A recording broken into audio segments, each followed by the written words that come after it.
자동차 명장 박병일입니다. 소소한 질문에 대해서 제가 확실하게 대답해 드리도록 하겠습니다.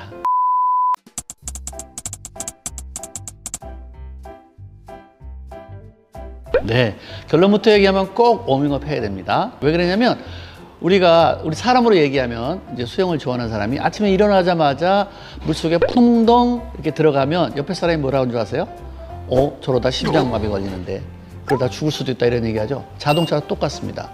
자동차도 시동 걸자마자 출발하면 자동차 엔진도 심장마비 걸릴 수 있는 거예요. 그리고 엔진이 빨리 고장 날 수 있는 겁니다. 자, 무슨 소리냐면 밤새도록 차를 세워놓으면 엔진 오일이 저 위에 순환되던 것이 한마디로 사람은 피가 저 밑에 가라앉아 있는 거예요. 시동 부릉 걸면 그 엔진 오일이 저 꼭대기까지 부품 전부에 올라오도록 하는 시간이 필요하거든요. 그 시간이 얼마냐 하죠. 보통 봄, 여름, 가을에 1분, 겨울에는 보통 2분에서 3분 정도가 있어야 된다는 거죠. 그래서 만약에 워밍업 안 해주면 어떡하느냐? 엔진이 빨리 망가져요. 엔진의 수명이 어느 때 망가지냐면 아침 첫 시동에 30% 망가집니다. 한마디로 100이라는 수명이 있다면 아침 시동 걸자마자 망가지는 게 30%다. 나머지 70% 가지고 하는 건데, 그것도 워밍업 했을 때 70%인데 만약에 워밍을 안 하고 간다? 그것이 이제 한 40% 없어지는 거랑 똑같은 거잖아요. 그렇기 때문에 워밍업은 꼭 하는 거고, 지하 추상일 때 2분 정도예요. 지하 추상. 밖에 나왔을 때는, 외기에 나왔을 때는 3분 정도는 꼭 해야 된다. 이것이 정답입니다. 환경에는 안 좋지 않나요? 근데 사람들이 헷갈리는 게 있어요. 워밍업과 공유전을 헷갈리고 있는 거예요.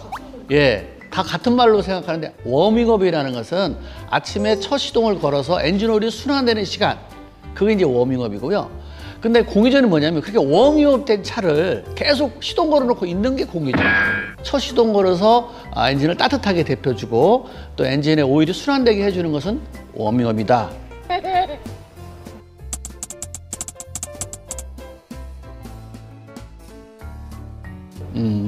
예전에는요, 엔진 상태가 이제 먼지 같은 거 많이 있기 때문에 사실 엔진 청소 꼭 했죠. 그리고 그 당시에는 이제 점화장치밖에 없었어요. 기계장치에 점화장치. 그러니까 점화장치만 피하고 뭐 세정제로 엔진에 뿌린 다음에 뭐 물로 뿌렸어요. 대신 이제 시동 꺼놓은 상태에서 하면 엔진이 시동이 안 걸릴 수가 있기 때문에 시동 걸어놓고 했어요. 그래서 이제 많이 꺼지면 그쪽에 물을 쏘는 데가 문제가 있잖아요. 그래서 원인도 금방 찾았는데, 시동을 꺼놓은 상태에서 물을 뿌리게 되면 시동이 안 걸리는데 어디서 뭐 때문에 안 꺼지지? 원인 찾기 어렵거든요. 그래서 꼭 시동을 걸고 해라 라고 했었어요. 자, 근데 요새 차들은요, 자동차 엔진에 센서, 컴퓨터, 배선 커넥터가 굉장히 많아요. 그래서 만약에 시동 걸었고 물 뿌리고 청소하고 뭐 세정제 뿌리고 하는 것은 잘못된 거예요. 이제 그럼 잘못하면 그런 거에 이물질 들어갔을 때 만약에 그걸 깔끔하게 정지가 안 된다면 그 이제 커넥터나 이런 데서 부식이 돼서 접촉 불량되고 시동이 안 걸리거나 급발진, RPM이 올라가고 막 별 이제 체크물도 뜰 수 있어요. 그래서 어떻게 하느냐면 요새는 전자제어 부품이기 때문에 그런 부품들이 손상되지 않게 하기 위해서 뭐 하는 거냐?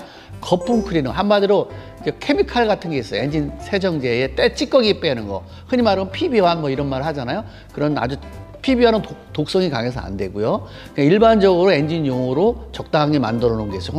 혼합된 게. 그 케미칼 엔진에 쭉 뿌려 놓으면요, 거품이 쭉 올라가요. 한마디로 빨래를 우리가 할 때 그냥 옛날에 아니면 손빨래도 할 수 있는 거고 비누칠하는 것도 있고, 요새 세정제 조금만 넣어도 강력하게 이렇게 거품 나면서 하는 거잖아요. 그렇게 이제 뿌려 놓고 청소하는 게 있어요.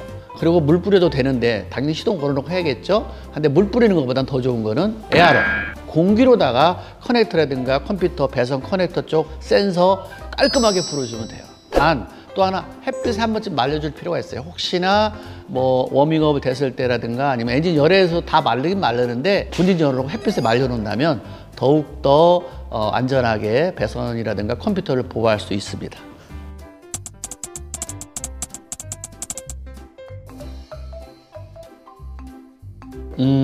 사실 에어백은요, 사실 딱 한 번 쓰는 거잖아요. 그렇기 때문에 다른 거 같은 경우는 돌아가고 이렇게 하기 때문에 수명이 있어요. 또 그렇잖아요. 돌아가는 부품들은 다 돌아간 만큼 마모가 되기 때문에 어느 때 교체하라. 그래서 교체 주기가 다 있는데, 에어백 같은 건 딱 사고 날 때 한 번 쓰는 거예요. 그리고 사고가 나서 에어백이 터지면 모든 부분을 다 교환해요. 그렇기 때문에 수시 갈 필요는 없어요. 근데 우리가 경고등 이렇게 뜨잖아요. 그럼 부품에 이상이 있어서 대부분 뜨는 것이 아니라 배선 커넥터 부분에서 접촉 불량이 많이 떠요. 그 배선의 저항값 때문에 그래. 특히 핸들에도 이제 에어백이 있잖아요. 운전석에.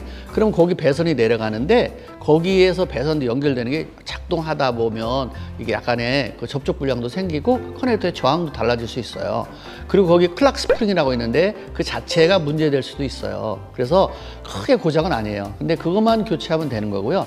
다른 부품은 절대 교환할 필요는 없는 겁니다. 에어백 경고등이 들으면 클락 스프링에 문제가 있거나 배선 커넥터 불량이지 뭐 에어백을 터트려주는 어떤 장치나 이런 데 고장은 아니다 이렇게 볼 수 있습니다.